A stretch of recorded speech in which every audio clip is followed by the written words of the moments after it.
Hello and welcome to another video. Today we're doing something a little bit different. We're doing a question and answering session. So I've received many questions over the past 6 or 7 months since I started this YouTube channel all about investing in property. So we're just going to take a minute or two per question, go through maybe 5 or 6 questions, and I've handpicked these questions, and these questions are questions that come up all the time. So do stay tuned to the very end of this video. You'll hear all the answers to the questions, and I'm going to link to some good resources in the meantime as well. Now I'm currently parked outside Ellen Road. I've got half an hour in between property valuations. I can see a few Leeds United fans crying in the corner as they were relegated last month. So yeah, we'll see how long it is until we're back in the Premier League, who knows. So for those of you that don't know me, my name is Marco. I'm a portfolio landlord, property investor, developer and mentor. And I'm very passionate about helping people invest in property. Now let's get on with the Q&A and bring up the first question. So the first question is from Lisa. Thanks for the video. I'm wondering if I can live in a property bought via a limited company. Really good question, Lisa. Well, the answer is yes, you can live in a property that's owned by a limited company. However, do check the details of your mortgage. There may be some lenders that aren't too happy about this. However, the main disadvantage in doing this is that it's not very efficient from a tax point of view, because you will probably incur a benefit in kind. Therefore, if you're planning to live in your property that's owned by your limited company, I would strongly urge you to speak to your accountant or a tax specialist. Okay, so the second question is from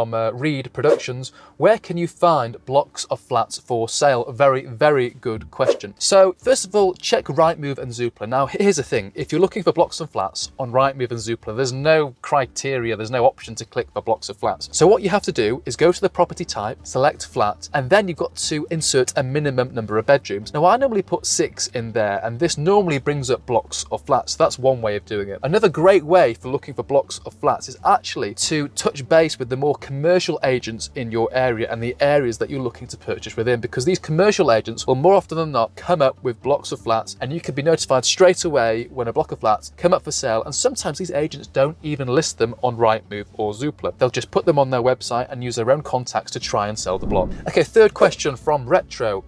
Can I take equity from my house using an interest-only mortgage? The answer is yes. There are less lenders in the market that will offer interest-only mortgages on your own home, the home that you live in yourself, but there are some that do that. So again, speak to a mortgage broker. He or she will be able to advise which lenders you can approach who will allow you to take equity out your house on an interest-only basis. So the next question from Krishnaram is, which area in England is best for buy-to-lets in 2023? Well, you can tell I've chosen this question because, funnily enough, I've made a video that details the top 5 property hotspots in the UK, and that's specifically for buy-to-let property. So here's a picture of the thumbnail. I'll link to the video in the description, and you can watch this video and find out where to invest in the UK. But very briefly, to answer the question here on this particular video, I've had very good success, from Leeds to Greater Manchester across to Liverpool. That corridor, I find you get a very nice blend between a high yield and also a nice high capital appreciation. So next question from Melassa. Hi, I'm one of your subscribers. How can I contact you for advice? Well, head to my website, www.ms7.uk, and you can contact me through there. Next question from Taupe. Great content, but can we get a video on how to raise a deposit to purchase a buy-to-let property? Well, very good question, and I've got a video that's coming out very shortly all about this. But to answer the question, there are numerous ways how we can raise this deposit. So if you're getting a normal mortgage on a buy-to-let property, it can come through savings, it can come through employment, it can also come through family. So there are 3 ways on how you can raise money and how you can acquire that deposit to purchase buy-to-let property. Okay, so next question from George.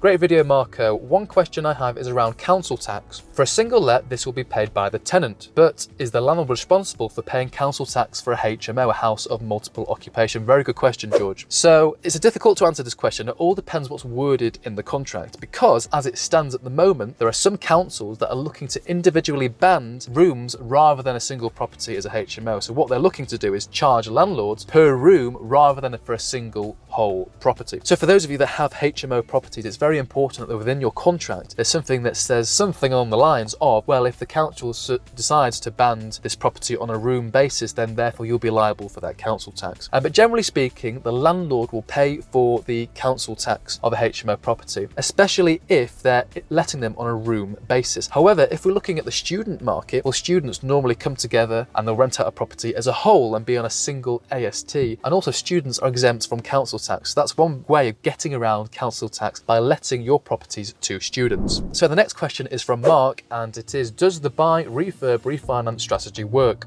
Sounds too good to be true.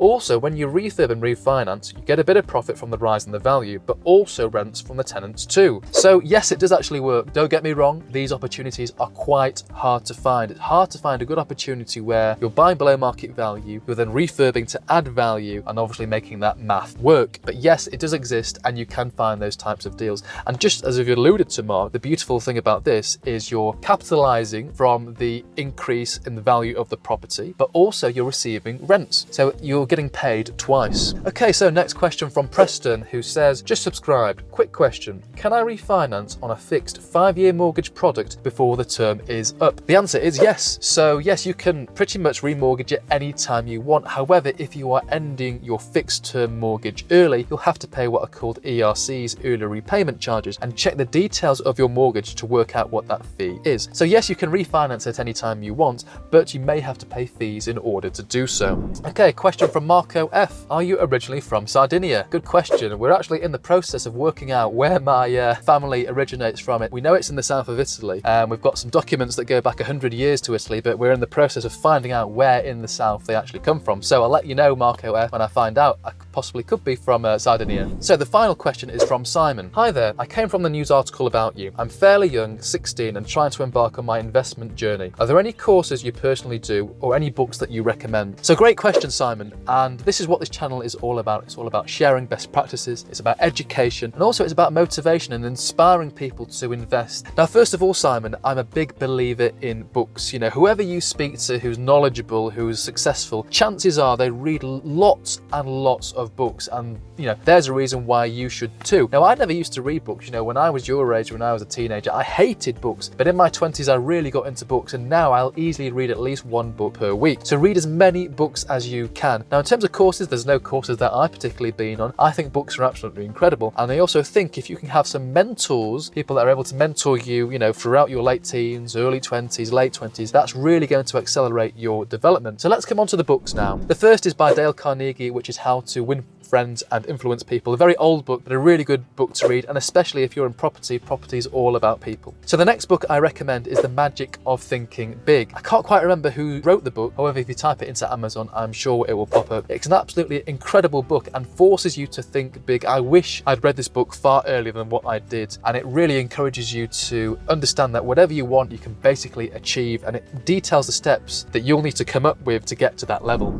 Right, so we've reeled through maybe about 10 questions. I've lost count, and I hope this video has really added value and given you a bit of insight to what questions other people are asking, because if someone is asking a question, well, probably you or someone else is thinking about that question too. Now, please, please, please, if you have found this video useful and you want me to do another Q&A session, let me know. Post in the comments if you want me to do another one of these types of videos. I'd be really keen to hear from you, and if so, post a question, and again, I can answer this question in the next Q&A. So thanks very much for watching. Please do stay tuned. You'll notice that, you know, again, I'm on the road at the moment. I'm moving between valuations, but hopefully, fingers crossed, in the very next video, we'll be back in the new study and we'll be having a really cool set, and we've got some amazing speakers lined up on the channel. So I'm really excited for that. So all the best with your property investing day, and goodbye.